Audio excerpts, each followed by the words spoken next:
Jumpa kembali bersama Cucu Luther di sini. Semoga kasih karunia Tuhan selalu menyertai kita semua.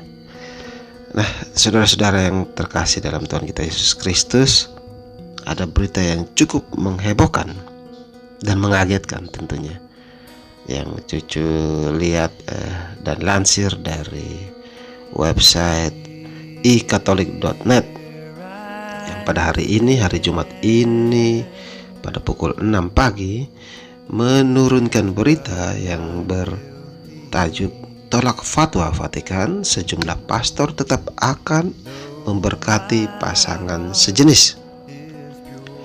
Mari kita lihat seperti apa beritanya ya.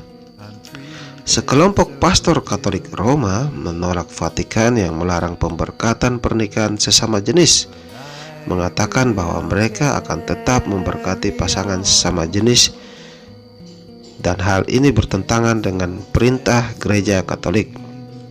Sebelumnya, Vatikan mengeluarkan fatwa pada hari Senin lalu bahwa para pastor dan imam tidak dapat memberkati persatuan sesama jenis, dan pemberkatan semacam itu tidak sah. Keputusan itu diduga mengecewakan umat Katolik homoseksual yang berharap Gereja Katolik lebih terbuka terhadap pasangan sesama jenis di bawah kepemimpinan Paus Fransiskus. Di beberapa negara, pastor dan paroki di beberapa negara, paroki dan pastor telah memberkati apa yang disebut sebagai persatuan sesama jenis, istilah pengganti untuk ritual pernikahan, dan ada seruan bagi para uskup untuk melembagakan secara de facto berkat semacam itu. Kaum konservatif di 1,3 miliar anggota Gereja Katolik Roma telah menyatakan kekhawatiran atas praktik semacam itu. Kami anggota Parish Priest Initiative sangat terkejut dengan keputusan baru Katolik Roma yang melarang pemberkatan pasangan sesama jenis. Ini adalah kemunduran ketika kami berharap masalah ini diatasi oleh Paus Fransiskus, kata kelompok yang berbasis di Austria itu. Kami akan dalam solidaritas dengan begitu banyak pihak tidak menolak pasangan yang penuh kasih di masa depan yang meminta untuk merayakan berkat Tuhan yang mereka alami setiap hari juga dalam kebaktian, kata Parish Priest Initiative. Parish Priest Initiative yang dipimpin oleh Pastor Helmut Schuller telah lama menjadi penuntut perubahan radikal Gereja Katolik. Kelompok itu menginginkan peraturan gereja diubah sehingga para pastor dapat menikah dan perempuan dapat menjadi pastor. Parish Priest Initiative mengatakan akan melanggar aturan gereja dengan memberikan komuni kepada Protestan dan Katolik yang bercerai dan menikah lagi. Parish Priest Initiative yang didirikan pada 2006 oleh 9 pastor. Inisiatif tersebut mengatakan sekarang memiliki sekitar 350 anggota dari jajaran pejabat gereja dan lebih dari 3.000 jemaah. Pada tahun 2012, Vatikan menindak Schuller, mencabut haknya untuk menggunakan gelar Monsinyur, dan mengatakan bahwa dia juga bukan lagi Chaplain of His Holiness. Schuller, mantan wakil uskup agung Wina, Kardinal Christoph Sunborn, telah diberi gelar kehormatan dalam kapasitasnya sebagai kepala cabang Austria dari kelompok amal Katolik Caritas. Beberapa hari lalu, kantor fatwa Vatikan yang bernama Congregation for the Doctrine of the Faith atau CDF mengumumkan bahwa homoseksualitas dilarang dan berdosa, dan setiap pemberkatan terhadap penyatuan hubungan sesama jenis itu adalah tidak sah. Pemberkatan dan penyatuan pasangan homoseksual tidak dapat dianggap sah. Tuhan tidak bisa memberkati dosa, kata CDF. seperti dilaporkan oleh Vatican News. Dilaporkan bahwa dua uskup Jerman termasuk Kardinal Reinhard Marx dari Munich yang merupakan salah satu penasihat tertinggi Paus telah menyatakan dukungan untuk semacam berkat pastoral bagi persatuan sesama jenis. Tetapi dekret Vatikan menegaskan praktik pemberkatan terhadap pernikahan sesama jenis tidak direstui. CDF mengklaim Paus Fransiskus telah menyetujui dekret itu. Gereja Katolik mengatakan bahwa kecenderungan hubungan sesama jenis tidak berdosa, tetapi tindakan homoseksualitas berdosa. Dan meski demikian, orang-orang homoseksual harus diperlakukan dengan hormat.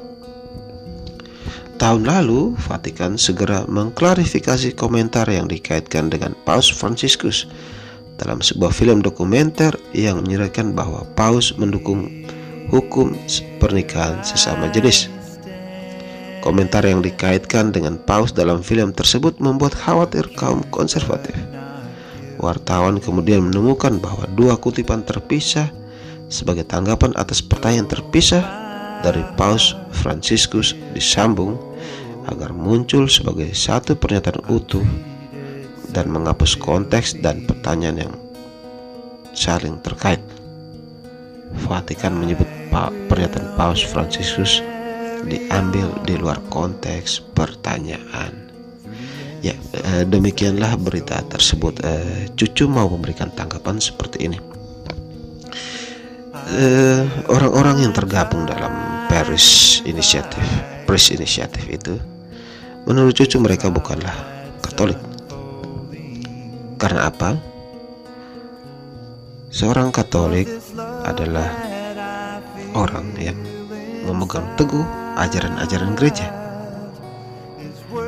Mereka yang menamakan diri Paris Initiative ini tidak memegang teguh ajaran gereja. Gereja sudah dengan jelas mengajarkan dan menyatakan bahwa homoseksualitas itu adalah sebuah dosa dan dilarang. Karena itu dilarang dan tidak diperkenankan untuk memberkati penyatuan dari pasangan sesama jenis. Namun mereka menentang. Dengan demikian mereka menyatakan bahwa mereka secara tidak langsung ataupun langsung, secara terang-terangan sepertinya, bahwa mereka adalah bukan Katolik dan berada di luar gereja Katolik.